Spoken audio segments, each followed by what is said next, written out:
Ko'rib turibsizlar akalar, mana 2024-yilda trendga aylangan pena, ya'ni tomga lo'mboz kuygan, tayyorlangan videolar juda ham ko'p ko'rgansizlar. Biz bugun unaqa videolardan chetlashgan holatda natijasini ko'rgani kelganmiz. Bu joyda 1 yil oldin akamiz o'zlari ish qilgan, ya'ni 3 yillik tajribaga ega akamiz oldiga kelganmiz. Natijalarni ko'rdinglar. Betondan ham qattiq mana likoplarni ham sindirib yubordi. Aka, nima deysiz endi bu haqida? Assalomu alaykum. Xonadonimizga xush kelibsizlar. Xo'p aka, qilingan ishlarni ko'rdik. Sifatiga aniq javob berasizlar. Qattiqligini ko'rdik. Albatta. Betondan bo'lsa sal yumshoqroq, lekin betonchalik emas. Albatta. Og'irligi, loydan farqi bor, juda ham tomga yengil o'tiradi. Bu narsalarni endi hamma biladi, ko'p eshitgan. Endi asosan yorilib ketmaydi. To'sinlarga haligi ortiqcha nagruzka, og'irlik tushmaydi. Yorilib titilib ketmaydi. Keyin eng asosiysi jihatlardan bittasi sichqon kalamish orololmaydi.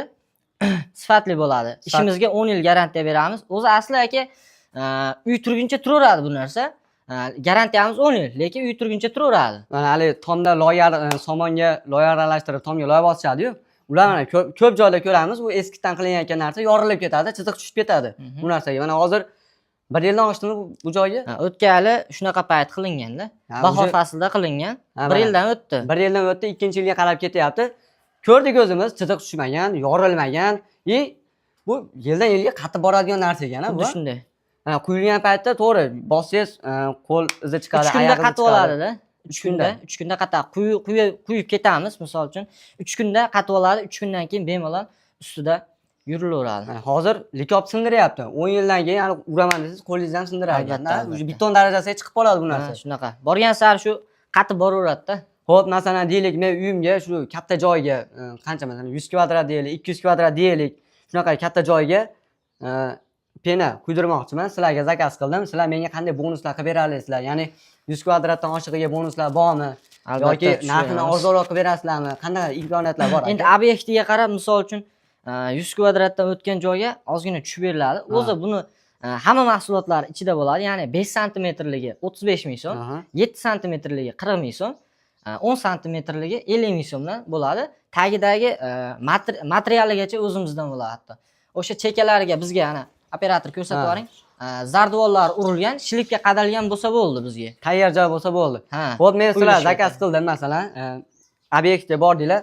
Men tomonidan, ya'ni klient tomonidan sizlarga nima qilib berishim kerak? Nimalar tayyorlab berishim kerak? Xo'p. Siz misol uchun uy egasi bizga suv bilan to'k bersa bo'ldi. Suv bilan to'k bersa bo'ldi. Boshqa hamma yo'q o'zingizlardan borasiz. O'zimiz olib borib, tomni bitirib beramiz. Akalar, ko'rib turibsizlar, eng qulay zonachaga masalan tomga loy bosaman deydigan bo'lsangizdan bitta kaman zakaz qil, turpoq olib kel, uni loy qil. Sizlar bitta bochka bilan kelasizlar, apparat bilan kelasizlar. 100 kvadrat joyga necha kunda qo'yib berasizlar yoki necha soatda qo'yib berasizlar? Bu tez bo'ladigan ish shu. 100 kvadratni o'sha kechgacha qilib beramiz, kechki payt 4-5 largacha qilib beramiz. Bir kunda 150 kvadratgacha joyda bemalol qilib berishga mana akalar, bunaqangi qulaylik menimcha zamon yangiliklaridan biri desak bo'ladi. Shunday. 100 kvadratga o'sha bir kunda emas, kechgacha quyib tayyor qilib berasizlar. Tayyor qilib beramiz. Tomga loy bosaman desangizdan bir hafta ketadi bu narsaga, to'g'rimi? Lekin bir kunda quyadi, ishingiz bitadi. Qurilishingiz ham tezroq bitadi-da. Xuddi shunday. Qishda issiqlikni saqlaydi, yozda utublit vazifasini bajaradi. Ya'ni ashi aytib o'tganingizdek, qishda issiq bo'ladi, yozda salqin qilib beradi bu narsa. Qishda issiq, yozda salqin. Sichqon kalamish yana bir bor aytib o'tib ketay. Sichqon kalamish oralamaydi. Bundan tashqari to'sinlarga mana to'sinlar, ingichka to'sinlarga quysangiz ham maqsadga muvofiq bo'ladi. Chunki haligi loy bilamiz og'ir bo'ladi, bu penamiz yengil bo'ladi. Akalar, menga 15 yoki 20 santimetr quyib bering deydigan bo'lsam, ular qanaqa bo'ladi? Ularda endi kelishilgan holatda bo'ladi. Asosan shu 5 santimetrdan 10 santimetrgacha quyib beryapmiz. Agar xizmatlarimiz vodiy bo'ylab, agar obyomga qarab, ya'ni joyda katta kichikligiga qarab, Toshkent va voha hududlariga ham chiqib o'z xizmatimizda olib boraveramiz. Toshkent vohalariga siz aytgan narx emas, kelishilgan narx bo'ladi. Siz aytgan narxlar vodiy bo'ylab. Mana yo'q.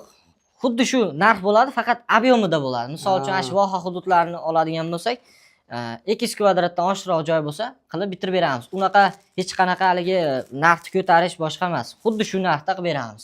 Faqat obyomiga qarab, misol 100 kvadrat joyga biz yoqqa borib qilib bera olmaymiz. 200 kvadratdan tepa joyga borib qilib beramiz. Xuddi mana shu narxda. Hozir mana ko'pchilikni eshityapman. Uje rosa ko'p odam bu narsaga o'rgandi-da hozir. Tomga pena quyishga, lekin oralarda shunaqangi odamlar bo'lyapti. Yorilib ketdi, qatimayapti. uqalanib ketdi degan gaplar bo'lyapti. Kommentariyalarga ham yozishyapti, ko'chalarda ham eshitdim. Bunga nima deysiz? Endi bunga asosiy sabab asosan endi biz mana shu 3 yildan beri o'zimizni xizmatlarimizni olib boryapmiz. Hali birorta joydan bir shikoyat tushgan yo'q, Xudoga shukr. Endi buni asosiy sababi endi tagiga bir xilgilar ashi materialni o'rniga kilanka qo'yib yuboradi aka. Kilanka u havoni o'tkazmaydi.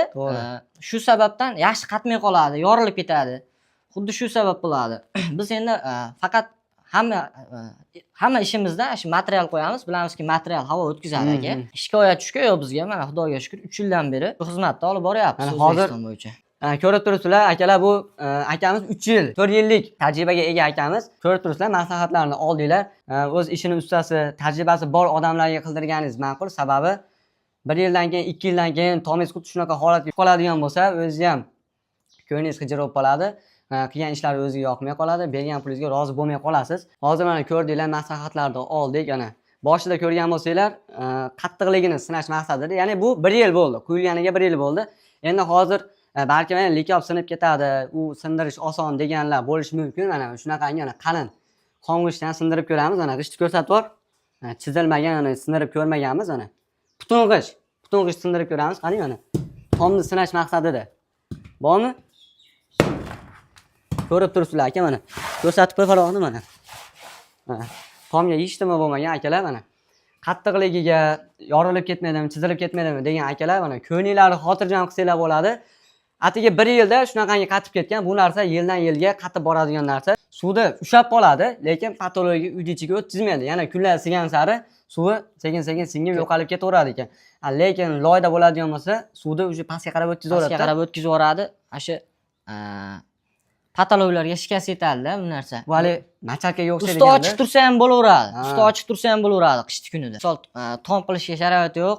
Misol tom ochiq qolib ketadi, misol uyni ko'tarib qo'ygan bo'ladi. Bir xil akalarimiz o'sha joyga qo'yib beramiz. Hali tomda yopib yuborishim kerak, mana tom yomon bo'lib ketadi deb o'tirishmaydi-da. Misol turaveradi, qishda ham, qorda ham turaveradi bu narsa. Bemalol shu dehqonchilikni qilib misol tomlarga qo'yadiganlar bo'ladi, naveslarga qo'yadiganlar bo'ladi. Bemalol ustiga chiqib yurib, o'tini bosib, misol makkasini ilib, shunaqa qo'yaveradi. Uni zarar tomoni yo'q, foyda tomoni bo'lsa borki, zarar tomoni yo'q.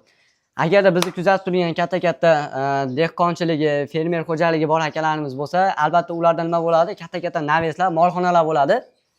Shunaqangi naves, molxonalar ustiga ham zo'r o'tiradigan narsa ekan. Bosilib ketmaydi. O't yuklaganingizda, og'ir yuk tushganda naveslar ustiga to'la o't oladi, og'ir yuk tushadi-yu. Unaqa joylarda sinib ketmaydigan, bosilib qolmaydigan narsa ekan. To'g'ri, natijasini ko'rsatgan ekanlik, ko'rdinglar, natijasi zo'r. Endi aka, yana bitta gapingizga qo'shimcha qilib ketay. Ko'p men ham o'sha qo'yilgan videolarning kommentariyasini o'qib qolaman. Ko'pchilik yozadi, chirib ketadi bu narsa. To'sinlar chirib ketadi deydi. U qanaqa tagiga kilanka qo'yib yuborish sababidan chirib ketadi, chunki havo o'tkazmaydi-yu. Birinchi sabab katta sabablardan biri o'sha bo'ladi. Operator ko'rsatib yuboring, manaqa baklashkalar qo'yib ketamiz, bitta xonaga bitta ikkitadan qilib. Manaqa demaxodlarni qo'yib ketamiz. Bu yerda bu demaxodmi bular? Demaxodlar. Demoqchiman, endi uylari ichlari bitta demaxod qiladigan bo'lsa, bakalashkani olib qo'yadi, demaxod chiqarib qo'yaveradi. Xuddi shunday. Bu o'zi shunday ham turaveradi o'zi. Zarar tomoni yo'q. Agar turba bersa, uyda egasi turbani tiqib qo'yaveramiz. Qolgan hamma mahsulotlar o'zimizdan bo'ladi. O'sha kelishilgan shu pulni ichida, santimetrda. Pulni ichida.